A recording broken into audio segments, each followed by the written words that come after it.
9 hour ಅಂತ ಹೆಸರಿಗೆ ಮಾತ್ರ ದುಡ್ಡಿಗೋಸ್ಕರನೇ ಜಾಬ್ ಮಾಡೋದು. ಸೊ 4 hour ಅಲ್ಲೇ ಹೋಗುತ್ತೆ ಟ್ರಾವೆಲಿಂಗ್ ಅಲ್ಲಿ. ಆಫೀಸಲ್ಲಿ ಪ್ರೆಷರ್ ಹಾಕಿದ್ರೆ. ನಮಸ್ಕಾರ ಎಲ್ಲರಿಗೂ, welcome back to my YouTube channel. Presently ಇಂಡಿಯಾದಲ್ಲಿ 70 hour ವರ್ಕಿಂಗು, 90 hour ವರ್ಕಿಂಗು, ಈ ಟಾಪಿಕ್ ಬಗ್ಗೆ ತುಂಬಾನೇ ಡಿಸ್ಕಷನ್ ನಡೀತಾ ಇದೆ. ಯೂಟ್ಯೂಬ್ ಆಗಲಿ, ಇನ್ಸ್ಟಾಗ್ರಾಮ್ ಆಗಲಿ, ಎಲ್ಲ ಕಡೆ ಟ್ರೋಲ್ಸ್ ಆಗಿರ್ಬೋದು. ಆ್ಯಂಡ್ ಇದೊಂಥರ ಟ್ರೆಂಡಿಂಗ್ ಟಾಪಿಕ್ ಆಗಿಬಿಟ್ಟಿದೆ.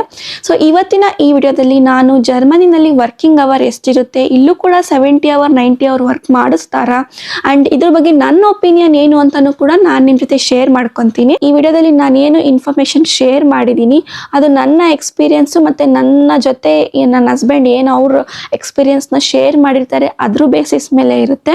ನಂಗೆ ಗೊತ್ತಿಲ್ಲ ಬೇರೆಯವರಿಗೆ ಯಾವ ಥರ ಎಕ್ಸ್ಪೀರಿಯನ್ಸ್ ಆಗಿದೆ ಇಲ್ಲಿ ಅಂತ. ಜರ್ಮನಿನಲ್ಲಿ 70 hour 90 hour ವರ್ಕಿಂಗ್ ಇದೆಯಾ ಅಂತ ಕೇಳೋದಾದ್ರೆ ನೋ, ಡೈರೆಕ್ಟಾಗಿ ಹೇಳ್ತೀನಿ, ಇಲ್ಲಿ ಯಾವುದೇ ರೀತಿಯಾದ ವರ್ಕಿಂಗ್ ಪ್ರೆಷರ್ ಅಂತೂ ಇಲ್ಲ. ವರ್ಕಿಂಗ್ ಅವರ್ ಅಂತೂ ತುಂಬಾ ಫ್ಲೆಕ್ಸಿಬಲ್ ಆಗಿರುತ್ತೆ. ಇಲ್ಲಿ ಯಾವ ಥರ ಇದೆ ಅಂದರೆ ಪರ್ ವೀಕಿಗೆ 40 hour ವರ್ಕಿಂಗ್ ಕೊಡಬೇಕು.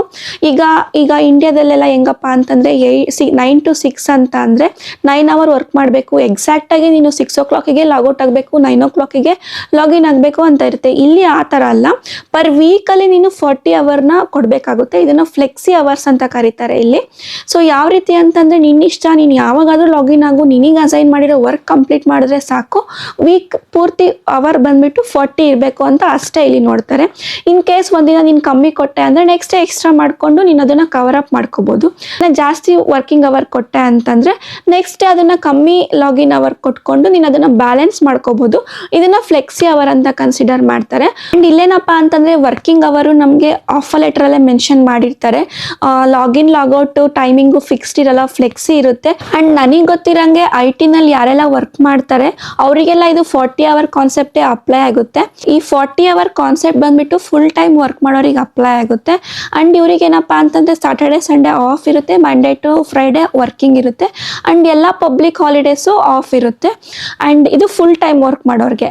ಇನ್ನು ಪಾರ್ಟ್ ಟೈಮ್ ಅಂತ ಕನ್ಸಿಡರ್ ಮಾಡೋದಾದರೆ ಇವರಿಗೆ ವರ್ಕಿಂಗ್ ಅವರ್ಸು ಕಮ್ಮಿ ಇರುತ್ತೆ. ಕೆಲವು ಕಡೆ 30 hour ಕೇಳ್ತಾರೆ, ಕೆಲವು ಕಡೆ 20 hour ಕೇಳ್ತಾರೆ. ಸ್ಟೂಡೆಂಟ್ಸ್ ಬಂದುಬಿಟ್ಟು ಪಾರ್ಟ್ ಟೈಮ್ ಮಾಡ್ತಾರಲ್ಲ ಅವರಿಗೆ 20 hour ಕೇಳ್ತಾರೆ. ಕೆಲವರು ಸ್ಟೂಡೆಂಟ್ಸ್ ಅರಲ್ಲ, ನಂತರ ಇರೋರಿಗೆಲ್ಲ 30 hour ಕೇಳ್ತಾರೆ. ಸೊ ಇವರಿಗೂ ಕೂಡ ಫ್ಲೆಕ್ಸಿಬಲ್ ಇರುತ್ತೆ. ಪಾರ್ಟ್ ಟೈಮ್ ವರ್ಕ್ ಮಾಡೋರಿಗೆ ಏನಪ್ಪ ಬೆನಿಫಿಟ್ ಅಂತಂದರೆ ಮಂಡೇ ಟು ಫ್ರೈಡೇ ಯಾವತ್ತು ನೀವು ವರ್ಕ್ ಮಾಡ್ತೀರಾ ಅಂತ ಡೇಸ್ನ ನೀವೇ ಚೂಸ್ ಮಾಡ್ಕೋಬೋದು. ಇದು ಪಾರ್ಟ್ ಟೈಮ್ ವರ್ಕ್ ಮಾಡೋರಿಗೆ ಬೆನಿಫಿಟ್. ಸೊ ಇದಿಷ್ಟು IT-ನಲ್ಲಿ ವರ್ಕ್ ಮಾಡೋರಿಗೆ. ಇನ್ನು ನಾನ್ IT ಅಂತ ಕನ್ಸಿಡರ್ ಮಾಡೋದಾದರೆ ಇವ್ರಿಗೇನಪ್ಪ ಅಂತಂದರೆ ಇವ್ರಿಗೆ ಅವರ್ಲಿ ಬೇಸಿಸ್ ವರ್ಕ್ ಇರುತ್ತೆ.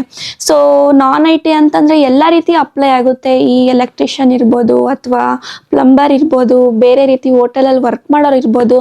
ಸೊ ಇದೆಲ್ಲ ನಾನ್ IT-ಗೆ ಬರುತ್ತೆ. ಇವರಿಗೆ ಅವರ್ಲಿ ಬೇಸ್ಡ್ ಇರುತ್ತೆ. ಪರ್ ಅವರ್ ಇಷ್ಟು ಅಮೌಂಟು ಅಂತ ಫಿಕ್ಸ್ ಮಾಡಿರ್ತಾರೆ.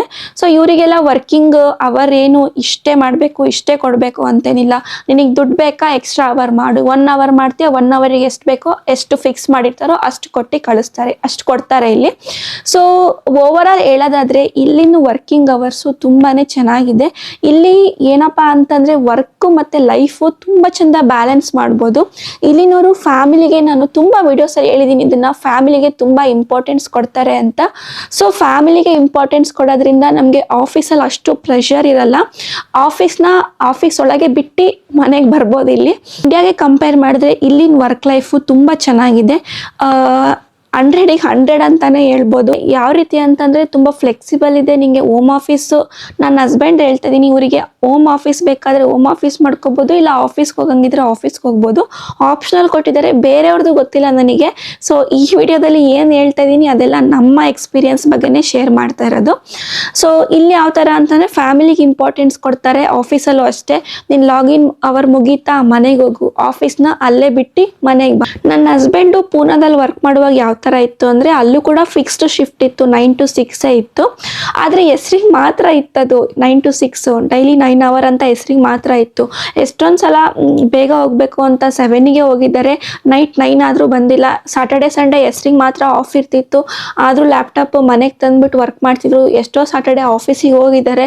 ತುಂಬ ಸಲ ಈ ವಿಷಯಕ್ಕೆ ಜಗಳಾಡಿ ನಂದು ಮೆಂಟಲ್ ಹೆಲ್ತ್ ಹಾಳಾಗ್ತಿತ್ತು. ಸೊ ಅದೆಲ್ಲ ನೋಡಿದ್ಮೇಲೆ ನನಗೆ ಇಲ್ಲೇ ಇಷ್ಟ ಆಗ್ತಿದೆ. ಯಾಕೆ ಅಂತಂದರೆ ಇಲ್ಲೇನು ಆ ಥರ ಇನ್ಸಿಡೆಂಟ್ಸೇ ಆಗಿಲ್ಲ. ಇಲ್ಲ. ಅವ್ರದ್ದು ಬಿಟ್ಟಾಕಿ ನಂದು ಬಿಫೋರ್ ಮ್ಯಾರೇಜು ನಾನು ಬ್ಯಾಂಗ್ಳೂರಲ್ಲಿ ವರ್ಕ್ ಮಾಡುವಾಗ ನನಗೆ ಸೀರಿಯಸ್ಲಿ 15 ಅವರ್ ವರ್ಕಿಂಗ್ ಅವರ್ ಇತ್ತು ಪರ್ ಡೇ. ನಾನು US ಶಿಫ್ಟಲ್ಲಿ ವರ್ಕ್ ಮಾಡ್ತಿದ್ದೆ ಬ್ಯಾಂಗ್ಳೂರಲ್ಲಿ. 9 ಅವರು ಫಿಕ್ಸ್ಡ್ ಇತ್ತು. ನೆಕ್ಸ್ಟ್ 6 ಅವರು ಕಂಪಲ್ಸರಿ ವರ್ಕ್ ಮಾಡಬೇಕು. ಆ 6 ಅವರ್ಸ್ಗೆ ನಿಮಗೆ ಎಕ್ಸ್ಟ್ರಾ ಪೇ ಮಾಡ್ತಿದ್ರು. ಬಟ್ ಏನು ಯೂಸು, ಕಂಪಲ್ಸರಿ ಆಗಿರೋದ್ರಿಂದ ಮಾಡಲೇಬೇಕಾಗಿತ್ತು. ಯಾವ ರೀತಿ ಎಕ್ಸಾಸ್ಟ್ ಆಗಿರ್ತಿದ್ದೆ ಅಂದರೆ ನಾನು ಫುಲ್ಲು 15 ಅವರ್ ವರ್ಕ್ ಮಾಡು, PGಗೆ ಬಾ, ತಿನ್ನು, ಮಲ್ಕೊ, ಮತ್ತೆ ಎದಳು ಹೋಗು. ಪರ್ ಡೇನಲ್ಲಿ ಒಂದೇ ಊಟ ಅಥವಾ ತಿಂಡಿ ಮಾಡ್ತಾ ಇದ್ದೆ. ಆ ಥರ ಆಗ್ಬಿಟ್ಟಿದೆ, ಫುಲ್ ಹಿಂಗಾಗೋಗ್ಬಿಟ್ಟಿದೆ ಸಣ್ಣಕ್ಕೆ. ಸೊ ಅದನ್ನ ನೋಡಿದಾಗೆಲ್ಲ ಅದನ್ನೆಲ್ಲ ನೋಡಿ ನನ್ನ ಹಸ್ಬೆಂಡ್ದು ಪೂನಾ ಎಕ್ಸ್ಪೀರಿಯನ್ಸ್ ನೋಡಿ, ನಂದು ಬಿಫೋರ್ ಮ್ಯಾರೇಜ್ದು ವರ್ಕಿಂಗ್ ಎಕ್ಸ್ಪೀರಿಯನ್ಸ್ ಎಲ್ಲ ನೋಡಿ ಇಲ್ಲಿಗೆ ಬಂದಮೇಲೆ ನನಗೆ ತುಂಬ ಇಷ್ಟ ಆಗಿದೆ ಇಲ್ಲಿನ ವರ್ಕಿಂಗ್ ಕಲ್ಚರು. ಇದೇ ಒಂದು ರೀಸನ್ ಅನಿಸುತ್ತೆ ತುಂಬ ಜನ ಇಂಡಿಯಾ ಬಿಟ್ಟು ಬೇರೆ ಕಡೆ ಅಬ್ರಾಡಲ್ಲಿ ಸೆಟ್ಲ್ ಆಗಲಿಕ್ಕೆ.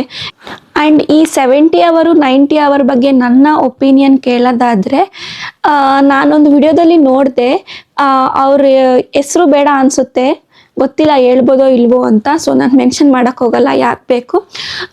ಮನೆಗೆ ಹೋಗ್ಬಿಟ್ಟು ಹೆಂಡ್ತಿ ಮುಖ ಏನು ನೋಡ್ತೀಯಾ, ಆಫೀಸಲ್ಲಿ ಕೂತ್ಕೊಂಡು ವರ್ಕ್ ಮಾಡು ಅಂತ ಏನೋ ಸ್ಟೇಟ್ಮೆಂಟ್ ಮಾಡಿದ್ದಾರೆ. ಸೊ ದುಡಿಯೋದೇ ಮನೆಯವರಿಗೋಸ್ಕರ, ಅರ್ನ್ ಮಾಡೋದೇ ಮನೆಗೋಸ್ಕರ. ಅಫ್ಕೋರ್ಸ್ ಯಾರೆಲ್ಲ ಜಾಬ್ ಮಾಡ್ತಾರೆ ಅವರು ದುಡ್ಡಿಗೋಸ್ಕರನೇ ಜಾಬ್ ಮಾಡೋದು, ಹಂಗಂತ ದುಡಿಯೋದೇ ಜೀವನ ಆಗಿರಬಾರ್ದಲ್ವಾ. ಓಕೆ, ಫ್ಯಾಮಿಲಿ ಅನ್ನೋದು ಬಿಟ್ಟಾಕು, ನಿನಗೋಸ್ಕರನೇ ದುಡಿತಿದ್ಯಾ ಅಂತ ನೀನು ಅನ್ಕೊಳೋದಾದರೆ, ಎಷ್ಟು ದಿನ ಅಂತ ನಿನಗೋಸ್ಕರ ದುಡಿತೀಯಾ? ಹಿಂಗೆ ದುಡಿತಾ ನಿನ್ನ ಹೆಲ್ತ್ ಹಾಳಾಗಿ ನಾಳೆ ದಿನ ನೀನು ಸತ್ತೋಗ್ಬಿಟ್ಟೆ ಅಂದರೆ ನೀನು ಇಷ್ಟೊಂದು ದುಡ್ದು ಏನು ಪ್ರಯೋಜನ ಅಲ್ವಾ. ಯಾವುದು ಎಷ್ಟಿರಬೇಕೋ ಅಷ್ಟೇ.